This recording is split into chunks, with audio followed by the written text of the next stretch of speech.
Narito na ang mga news scoop ngayon. Lalaki, patay matapos bagsakan ng barbel at pagsasaksakin ng katrabaho sa Cebu. Lalaki, pinatay ng sariling mga kaibigan sa Pasig. Bangkay, inilibing sa septic tank.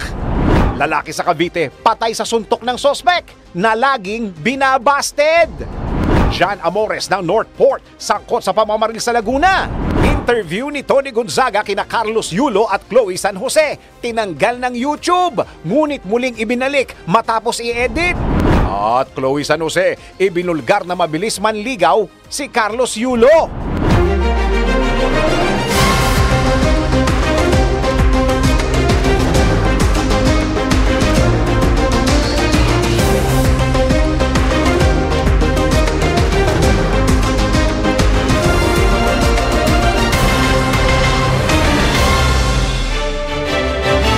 Mga balitang exclusive, mga balitang na-scoop mismo ng DWIZ News Team. Ito ang DWIZ News Scoop. Ako si Dennis Antenor Jr. at narito ang mga news scoop ngayon. Lalaki patay matapos bagsakan ng barbel at pagsasaksakin ng katrabaho sa Cebu. Narito ang news scoop ni Angelo Bainio.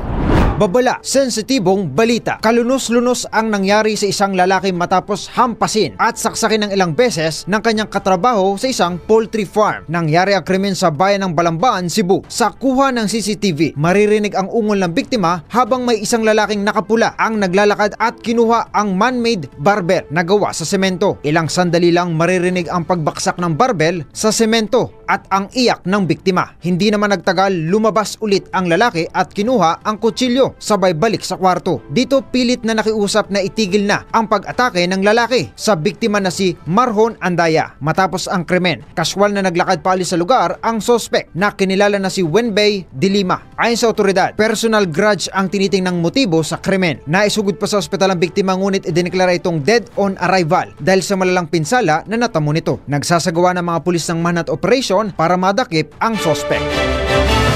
Lalaki, pinatay ng sarili mga kaibigan sa Pasig. Bangkay, inilibing sa septic tank. Narito ang news scoop ni Daryl Justin. Natapos ang buhay ng isang lalaki sa kamay ng kanyang kaibigan matapos siyang pagtulungang bugbugin, saksakin at ilibing sa septic tank. Ayon sa pulisya, pinagtulungan ng mga suspect na patayin ang biktima sa pamamagitan ng pagsakal at pagsaksak ng screwdriver. Nang mamatay na ang biktima, ibinalot nila ito sa kumot at inihulog sa Poso Negro at kanilang sinimentohan. Love triangle ang tinuturong dahilan ng pulisya na motibo sa krimen.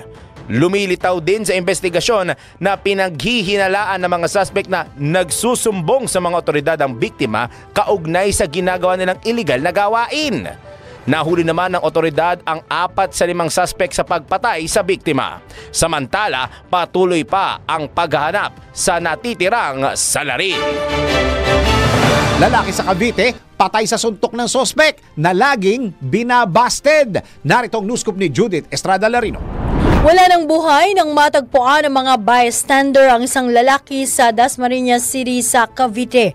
Ayon sa mga otoridad, nakita ang labi ng biktima ng mga dumadaang tao sa lugar sa gilid ng isang bangko. Sa investigasyon ng Dasmariñas Police, may nakaalitan umano ang biktima na nauwi sa suntukan. Naglabas naman ng sama ng loob ang suspect at naibaling ito sa biktima dahil hindi pinapansin ng kanyang nililigawan na pinsan ng biktima. Dalawang testigo umano ang nakakilala at nagturo sa suspect na naaresto naman sa hot pursuit operation. Nakakulong at nasampahan na ang suspect ng kasong murder. Yan ang aking news scoop. Ako, si Judith Estrada Larino, nagbabalita ng tama, naglilingkod ng tama. John Amores ng Northport, sangkot sa pamamaril sa Laguna. Narito ang news scoop ni Kim Gomez.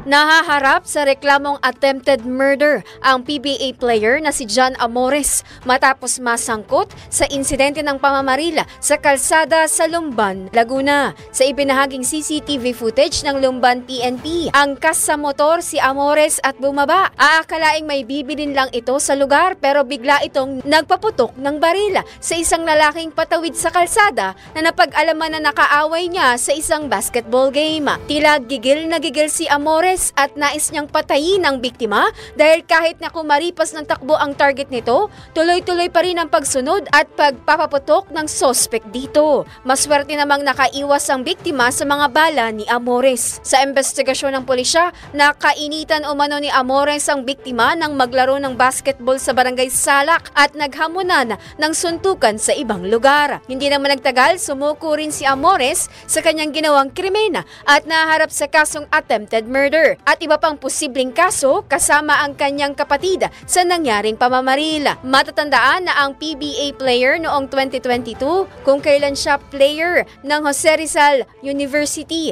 ay nag-amok at nanuntok sa gitna ng sagupaan nila ng College of St. Benilde sa NCAA. At yan ang news scoop, Kim Gomez, nagbabalita ng tama, naglilingkod ng tama.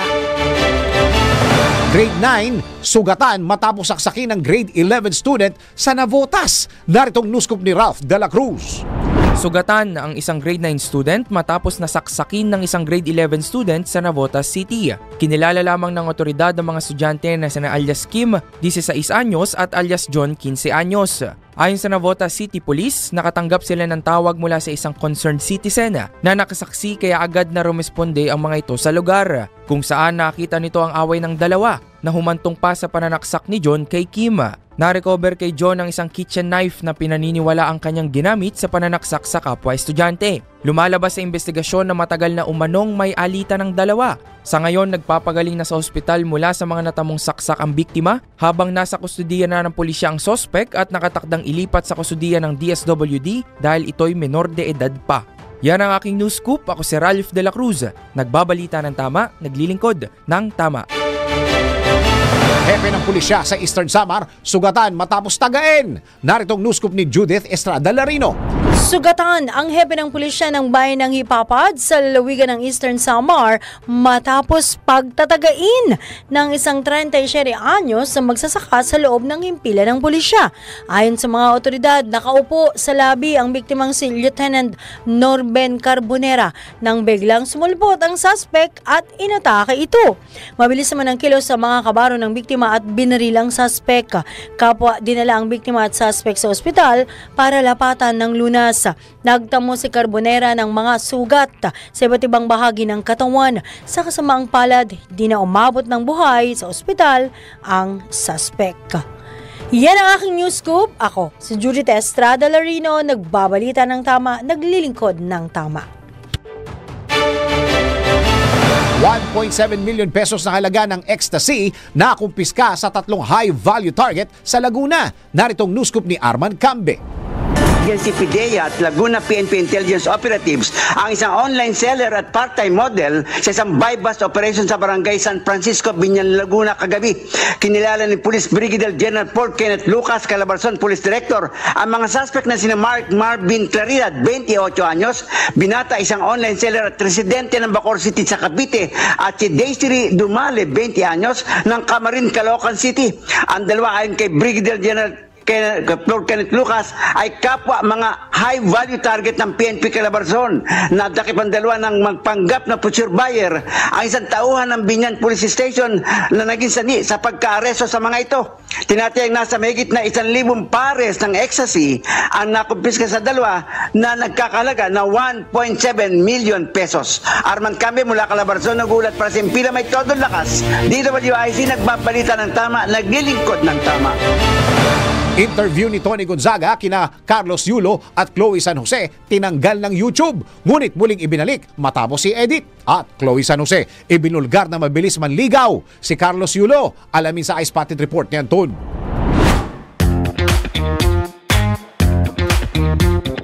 Para sa aking balitang showbiz, usap-usapan noong isang araw ang pagkawala sa YouTube channel ni Tony Gonzaga ng interview nito sa magkasintahan na sina Carlos Yulo at Chloe San Jose.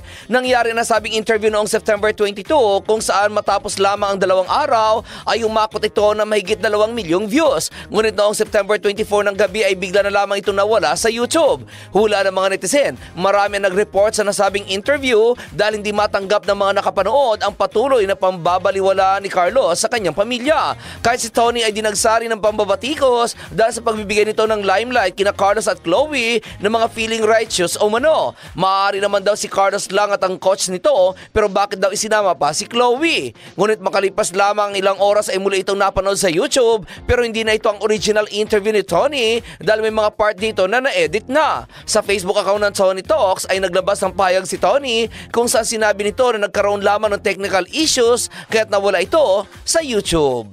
Samantala, sa isa pang balitang showbiz, marami ang kinilig na ibulgar ni Chloe San Jose na mabilis manligaw si Carlos Yulo. Ayon kay Chloe, laking gulat niya dahil nakakasampung araw pa lamang nila magka-chat ng binata ay nag-I love you agad ito sa kanya. Ito'y matapos na tanungin ang dalawa kung kailan nila naramdaman na gusto na nilang i-level up ang kailang pagiging chatmate sa mas seryosong relasyon. Agad ay tinuro ni Chloe si Kaloy at pa-cute na sinabi nito na siya po. Ayon kay Chloe, 10 araw pa lang daw sila na magka-chat ni Kaloy ay nag-I love you agad ito sa kanya. Inamin din ni Chloe na kinilig siya na mag-I love you sa kanya si Kaloy pero pinigilan niya raw ang kanyang sarili kaya't hindi niya ito agad sinagot. Inamin naman ni Kaloy na may something na talaga siya kay Chloe na magka-chat sila kaya't hindi na niya pinatagal pa ang pagsasabi dito ng kanyang nararamdaman. Nang maramdaman daw ni Chloe na seryoso si Kaloy sa nararamdaman ito sa kanya ay sa kanya ito sinagot. Sa ngayon daw ay hindi na matitibag ang kanilang relasyon at wala raw silang pakialam kahit na marami ang nambabash sa kanila dahil ang alam daw nila ay mahal nila ang isa't isa. At iyan aking balitang showbiz para sa impilang metodong lakas, DWIZ. Ako si Anton, nagbabalita ng tama, naglilingkod ng tama.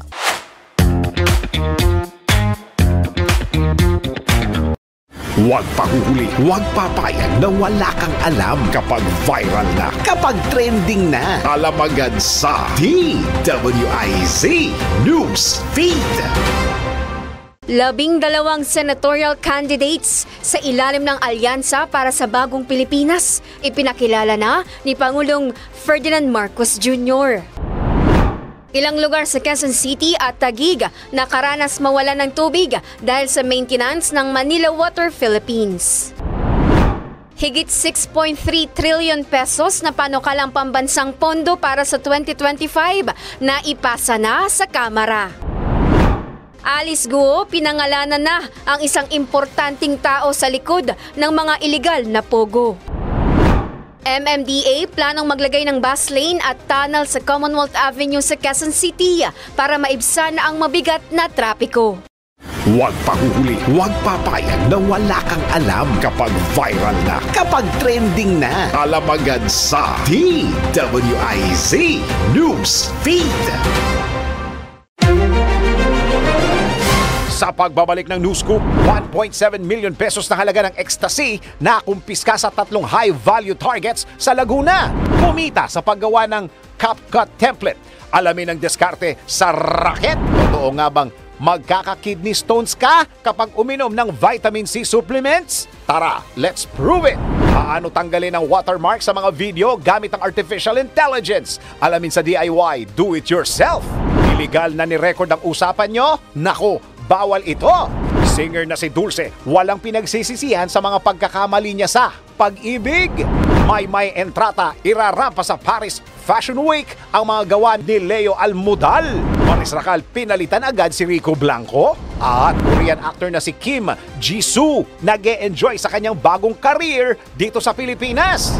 At may chance kayang umulan ngayong araw. Alamin mamaya sa Weather Report Live. Mga detalye sa pagbabalik yan ng News Scoop.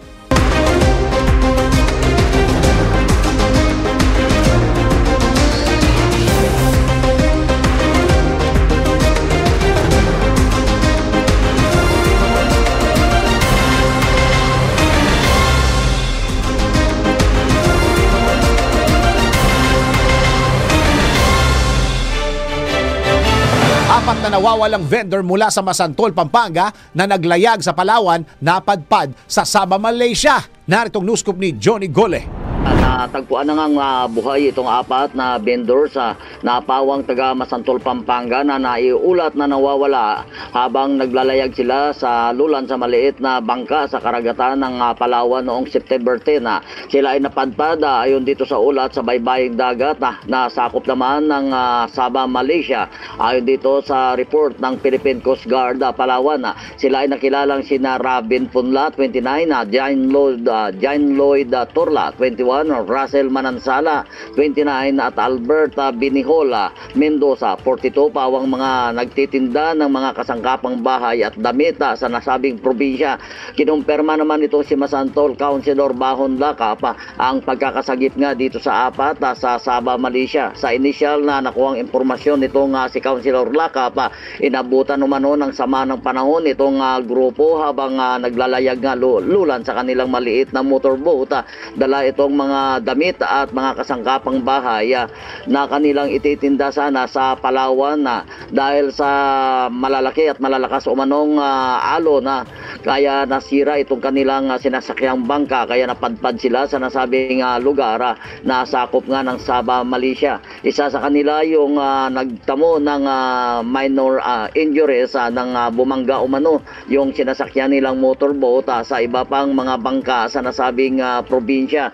Hawak na ngayon ng Palawan local government ang apat na vendor at nasa maayos na rin silang kalalagayan ayon dito sa report, at anumang oras ay maaari na silang makakauwi dito sa kanilang pamilya sa Masantol, Pampanga. So yan ang update buhat dito sa Gitna Luzon. Ito si Central Luzon Patrol, Johnny Gole para sa Impila May Tudong Lakas, DWIC nagbabalita ng tama, naglilingkod ng tama. Tricycle drivers sa Tuwaw, Cagayan kumasa sa basic life support and first aid training. Narito ang newscoop ni Ronald Domingo. Pumasa sa pagsasanay sa basic life support at first aid ang mga tricycle drivers mula sa bayan ng Tuwaw, Cagayan. Ang nabanggit na pagsasanay ay pinangunahan ng Bureau of Fire Protection Tuwaw Station na naglalayong mabigyan ng sapat na kasanayan at kalaman ang mga tricycle drivers bilang first responders sa mga emergency situations. 22 individual na miyembro ng Tricycle Operators and Drivers Association ang nakilakok sa nabanggit na pagsasanay. Sinabi ni Fire Officer 3 Kerubin Adriano na mahalagang matutunan ng mga tricycle drivers ang kasanayan ito, lalo na sila araw-araw at madalas na nasa lansangan at sila ang karaniwang nakakakita sa mga insidente sa kalsada. Bukod sa malaking tulong ang mga kaalamang ito para sa kanilang mga sarili, kung sakali man na sila ang makatagpo ng insidente, ay mapapabilis ang gagawing pagtugon at mas magiging mataas ang tsansa na maliligtas ang biktima na nangangailangan ng paunang lunas bago pa man dumating ang mga rescuers. Ito ang Ronda Patrol, Ronald Idol Domingo, nag-uulat ng Ilang May Tudong Lakas, DWIC. Nagbabalita ng tama, naglilingkod ng tama. Pulis sa Sarangani nag-amok matapos matalo sa sugal. Narito ang newscoop ni Angelo Bainyo. Naharap sa patong-patong na kaso ang isang miyembro ng Philippine National Police matapos umano itong magwala at manutok ng baril nang matalo ito sa isang sugal sa Alabel, Sarangani. Lumitaw sa investigasyon ng pulisya na nagsugal si Police Corporal Lugiver Suliquis sa isang lamay sa nasabing bayan, at nang matalo ito ay inakusahan niya ang kanyang mga kalaro ng pandaraya. Natakot umano ang mga tao sa burol nang bumunot ito ng baril. Ayon sa Sarangani Police Provincial Office, agad na sinampahan ng kasong kriminal at administratibo ang pasaway na pulis. Nang makarating sa kanilang opisina ang ginawa nito. At yan ang aking news scoop. Ako si Angelo Bainyo, nagbabalita ng tama, naglilingkod ng tama. Presyo ng baboy inaasahang tataas na ayon sa hog racers. Narito ang news scoop ni Riz Calata. Asahan na ang pagtataas ng presyo ng karning baboy sa mga susunod na buwan.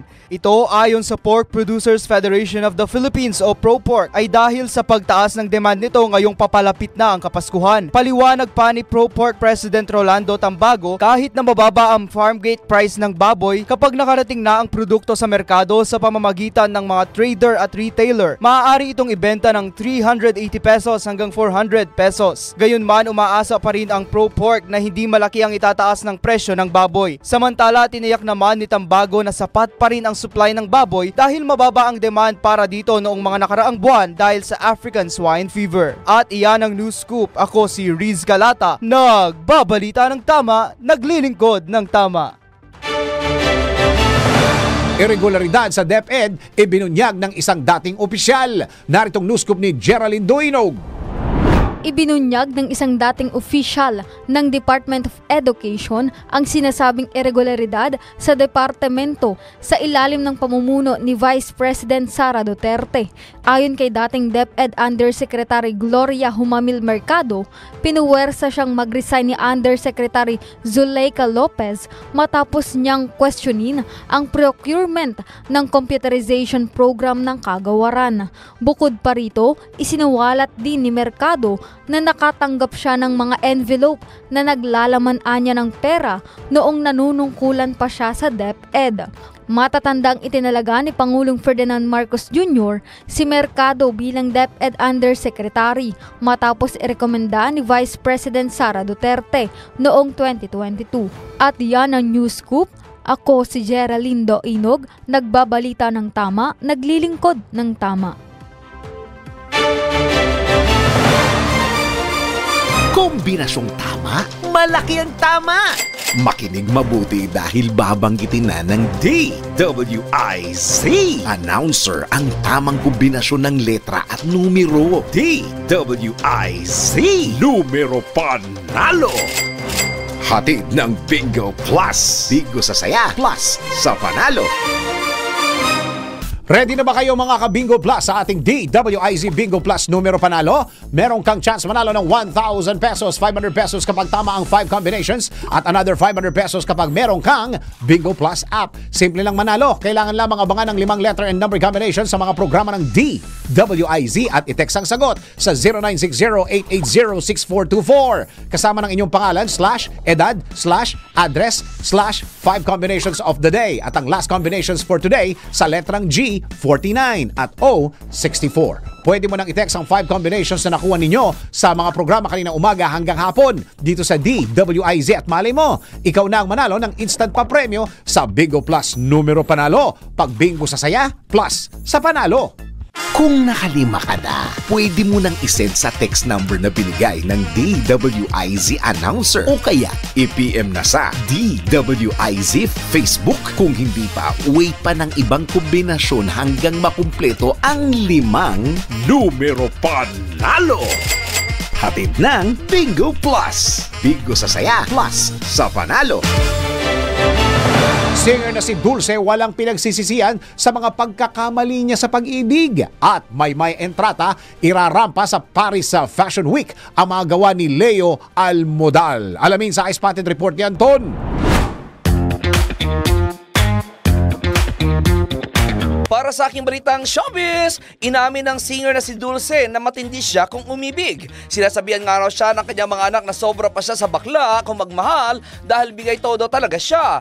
Dahil umano sa sobra pa sa bakla kung umibig siya, kung kaya't maraming pagkakataon na nagkakamali siya. Ngunit ayon sa singer, wala siyang pinagsisisihan sa kanyang mga naging pagkakamali sa pakikipagrelasyon. Ayon kay Dulce, laging sinasabi sa kanya na magtira naman para sa sarili dahil todo bigay nga siya kung magmahal, pero wala raw kwenta ang pagmamahal kung hindi ibibigay ang lahat-lahat. Sinay pa nito na kapag nagkamali siya ay tuloy pa rin ang buhay at kailangan lamang bumangon at mag-move on. Pero ngayon daw ay ang sarili na lang niya at ang Panginoon ang bibigyan niya ng pansin at pas na muna sa pakikipagrelasyon dahil sa edad niya raw ay napagod na siya sa pagmamahal. Samantala sa isa pang balitang showbiz, sobrang excited na si Maymay Entrata dahil sa kauna-unahang pagkakataon ay rarampas siya sa Paris Fashion Week para sa Milano Fashion Brand. Ayon sa actress, first time niya maimbitahan kaya sobrang excited siya. Sinay pa nito na rarampas siya na suot ang mga gawa ng fashion designer na si Leo Almodal at ng Vietnamese designer na si Pan Huy. Ayon pa kay Maymay, bukod sa rarampa na siya, kasama rin umano siya sa mga magpe-perform sa opening na nasabing event sa pamamagitan ng isang concert kasama na iba pang mga foreign performer. Nakapunta na raw siya sa Paris pero bakasyon lang and this time daw ay lalakad na siya sa runway talaga. Ayon pa rin kay Maymay, pinaghandaan niya talaga ang Paris Fashion Week dahil first time niya ito kaya't ibibigay niya raw ang lahat lalo na pagdating sa performance. ang pagrampa ni Maymay ay magaganap sa darating na September 28 at 29. At iyan aking balitang showbiz para sa impilang metodong lakas, DWIZ. Ako si Anton, nagbabalita ng tama, naglilingkod ng tama.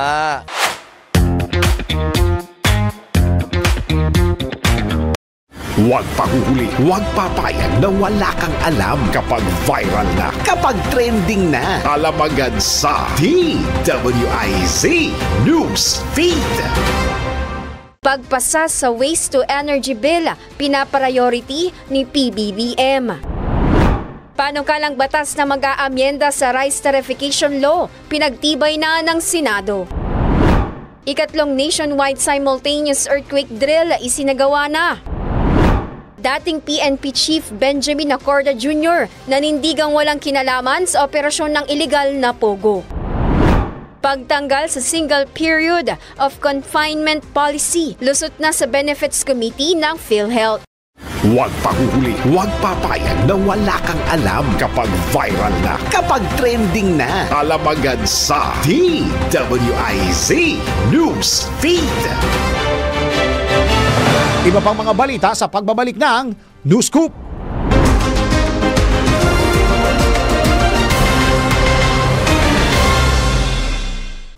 Pinakahuli, pinaka-latest, pinaka-napapanahon. Whether we like it or not, ito ang magiging DWIZ Weather Report. Pilipinas, nagbabalik ang News Scoop sa oras na alas 4:43 ng hapon. Silipin at alamin na natin ang magiging lagay ng panahon mamaya at bukas. Kapansin-pansin sa pinakahuling tropical cyclone formation outlook na inilabas ng Pag-asa ngayong alas 4 ng hapon, isang tropical depression ang nasa labas ng Philippine Area of Responsibility at dalawang low pressure area naman, isa sa labas ng PAR at isa po sa loob ng PAR. Unahin natin ang tropical depression na sa line 2,635 kilometers east of Central Luzon. Ito ay kasalukuyang kumikilos eastward ng napakabagal, kaya inaasahan natin sa susunod na 12 hanggang 24 na oras mababa pa ang tsansa na ang nasabing tropical depression ay pumasok sa Philippine Area of Responsibility. Samantala, si LPA, tawag natin dito LPA candidate number 1, nasa eastern boundary ng Philippine Area of Responsibility, 1,460 kilometers, silangan ng Eastern Visayas. Kulay dilaw na circular motion ang inilagay ng Pag-asa. Ibig sabihin po, mababa ang tsansa na sa susunod na 12 hanggat 24 na oras, ito ay maging ganap na tropical cyclone o bagyo. Pero si LPA candidate number 2 na nasa loob naman ng Philippine Area of Responsibility, nasa layang 735 kilometers east of extreme northern Luzon, ay kulay orange. Ibig sabihin, katamtaman ng tsansa na sa susunod na 12 to 24 hours, ito ay maging ganap na bagyo. Kapag ang nasabing LPA ay nauna sa loob ng PAR at naging ganap na bagyo, papangalanan natin itong bagyong Julian. Ngayon naman, silipin natin na magiging lagay na panahon mamaya at bukas sa mga pangunahing lungsod sa ating bansa. Samantala, sa Metro Manila, bagamat fair weather tayo ngayon sa 32 degrees Celsius, maganda at maaliwalas ang panahon. Cloudy conditions tayo mamaya hanggang mamaya madaling araw, 29 hanggang 27 degrees ang temperatura, at inaasahan natin by Friday and Saturday, cloudy conditions tayo, 27 to 32 degrees Celsius ang magiging agwat ng temperatura sa Metro Manila. Sa Metro Cebu, partly cloudy skies, 31 degrees Celsius ang kasalukuyang temperatura. Inaasahan na may mga pag-ulan na posible mamayang alas 9 pa po ng gabi. Diyan po yan sa Metro Cebu, kaya pinag-iingat po ha. Pagsapit ng gabi at overnight, 26 degrees Celsius hanggang 27 degrees. Kitang-kita po, evening sa Cebu. Medyo mataas ang chance na pag-ulan sa 44%. At pagsapit naman ng Friday and Saturday, bagamat isolated rains and thunderstorms sa mararanasan dulot ng localized thunderstorms, 26 hanggang 33 degrees Celsius sa magiging agwat ng temperatura. At may kataasan din ang chance na pag-ulan bukas sa Metro Cebu sa 46%. At sa Davao naman, 30 degrees Celsius sa kasalukuyang temperatura. Inaasahan natin may mga thunderstorms na maaaring mabuo sa mga susunod na oras. Pero inaasahan natin na pagsapit naman ng evening at overnight, mataas po ang chance na pag-ulan sa Metro Davao mamaya sa 55%. 26 degrees ang temperatura overnight, magiging fair weather naman sila, 8% chance of rain at 25 degrees Celsius ang temperatura. Pagsapit naman po ng Biyernes, partly cloudy skies, medyo fair weather mararanasan sa Metro Davao, 20% chance of rain, 25 to 32 degrees ang temperatura. Pagsapit naman ng Sabado, cloudy skies with isolated rains and thunderstorms na may pagsikat pa rin naman ng araw, 24% chance of rain, 26 hanggang 32 degrees Celsius ang inaasahan nating temperatura sa Metro Davao. Asahan po natin na lulubog ang araw mamayang alas 5:49 ng umaga at muling sisikat o alas 5:49 po ng hapon ang paglubog ng araw at asahan nating sisikat ulit ito bukas sa ganap na alas 5:45 po ng umaga. Sa oras na 47 sandali, makalipas ang alas 4 ng hapon, yan po ang aking weather report, whether you like it or not. Pagkatapos ng News Scoop, abangan ang sulong na bayan ni Loli Acosta sa radyo at online at ang Newswatch Plus naman sa Aliw Channel 23. Ako po si Daryl Justin, nagbabalita ng tama, naglilingkod ng tama. Pinakahuli, pinaka-latest, pinaka-napapanahon, whether we like it or not, DWIZ Weather Report. Huwag pahuhuli, huwag papayag na wala kang alam kapag viral na, kapag trending na. Alam agad sa DWIZ News Feed. Pagpapalakas ng internet access at pagtugon sa problema ng pagbaha, bibigyan ng priority ni Pangulong Ferdinand Bongbong Marcos Jr. Mga katiwalian ni dating DepEd Undersecretary Gloria Humamil Mercado na naging dahilan para sibakin ito sa pwesto, ibinulgar ni Vice President Sara Duterte. Vice President Sara Duterte nanindigang hindi magre-resign bilang pangalawang Pangulo. Terminal fees sa NAIA sisimulan na sa September 2025 ayon sa new NAIA Infracore. Mga manufacturer ng sardinas at Pinoy Tasty humirit ang taas presyo upang mabawi ang gastos sa produksyon. Huwag pahuhuli, huwag papayag na wala kang alam kapag viral na, kapag trending na. Alam agad sa DWIZ News Feed. Kumita sa paggawa ng CapCut template. Alamin ang diskarte sa Racket. Alamin ang mga bagong paraan kung paano kumita sa panahon ngayon. Nang legal ha, eto na ang Racket. Isa ka rin ba sa mga nag-iisip ng pwedeng mapagkakakitaan? Subukan na ang paggawa ng CapCut template. Ang pagkita ng pera, pasimplihan natin sa Racket. Dito, gamit mo lang ang iyong mobile phone and of course, CapCut. Piliin lang kung saan ka magaling mag-create ng template, gaya ng mini vlog, YouTube intro or outro templates para sa mga vloggers, and motion graphics video ads for businesses para sa social media post and stories. Maaari kang kumita dito sa pamamagitan ng pag-share ng iyong mga templates sa pamamagitan ng CapCut Creators Program, kung saan nagpe-permit ito sa ibang mga creator na gamitin ang iyong templates. Kaya kung may free time ka, itry mo na. Sabi nga, di ba? Hindi na pupulot ang pera. Totoo nga bang magkaka-kidney stones kapag umiinom ng vitamin C? Tara, let's prove it. Bago maniwala sa mga claim na yan, patunayan na yan sa Let's Prove It! Kasama ba sa iyong pang-araw-araw na routine ang pag-inom ng vitamin C? Alam mo bang may sabi-sabi na maaari kang magkaroon ng kidney stones? Totoo kaya ito? Tara, let's prove it! Ayon sa Healthline.com, ang recommended dosage ng vitamin C sa lalaki ay 90 mg, habang sa babae naman ay 75 mg per day. Kaugnay nito, alam nyo bang ang 1 orange ay katumbas ng 70 mg ng vitamin C? Dagdag pa ng NCBI.com na ang mga umiinom ng vitamin C na may 1,000 mg or more per day ay may 2 times relatively risk ng pag-develop ng kidney stones kumpara sa mga hindi umiinom ng vitamin C supplements. Bukod dito, sinabi din sa kaparehong site na ang mga taong kumakain ng gulay at prutas per day ay nakukuha ang sapat na vitamin C na kinakailangan ng katawan. Kaya naman masasabi natin na totoo ang claim, sapagkat kapag mas madaming dosage ng vitamin C ang nai-intake mo, posible kang magka-kidney stones. Paano tanggalin ang watermark sa mga video gamit ng artificial intelligence? Alamin sa DIY Do It Yourself. kayang-kaya mo ang kahit na ano kung ikaw mismo ang gagawa nito. Let's learn new things sa DIY Do It Yourself.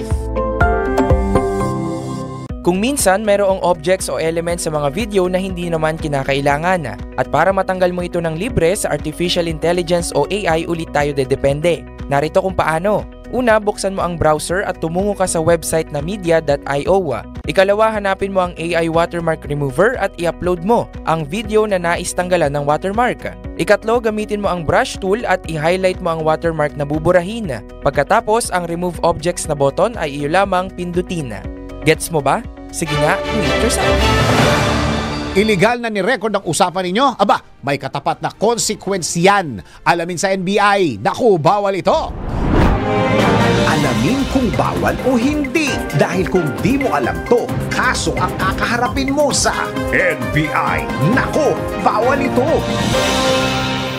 Sikretong inirecord ang usapan nyo? Nako! Bawal ito! Ayon sa Republic Act No. 4200 o Anti-Wiretapping Act, mahigpit na ipinagbabawal ang pakikinig ng palihim sa isang usapan at pag-record gamit ang kahit anong electronic device sa isang private conversation nang walang pahintulot ng isang individual o grupo. Hindi rin maaaring gamitin ang illegal recorded conversation bilang ebidensya laban sa isang tao. Hindi ito kinikilala ng korte dahil isa itong krimen. Kailangan may consent kung i-record ang inyong usapan at dapat recorded din ang pagpayag na i-record ang conversation. Kung walang permiso, hindi ito pwedeng isa publiko. Sakaling illegal na i-record ang usapan at isiniwalat sa publiko, pwedeng managot sa batas ang naglabas ng recorded conversation na may parusang pagkakakulong mula 6 na buwan hanggang 6 na taon. Kung kawani naman ng gobyerno ang lumabag, bukod sa kulong, maaari siyang mapatawan ng perpetual absolute disqualification o diskwalifikasyon na hindi na makaupo sa anumang pwesto sa gobyerno dahil sa wiretapping. Tandaan, bawal ang secret recording. Baka masabihan ka ng, nako, bawal ito. NBL namigay ng bola sa mga fans bilang pagdiriwang ng kanilang ika-7 anibersaryo. Narito ang Sports News. Sa mundo ng palakasan, ang latest malalaman sa DWIZ Sports News. All smiles ang ilang basketball fans ng National Basketball League o NBL.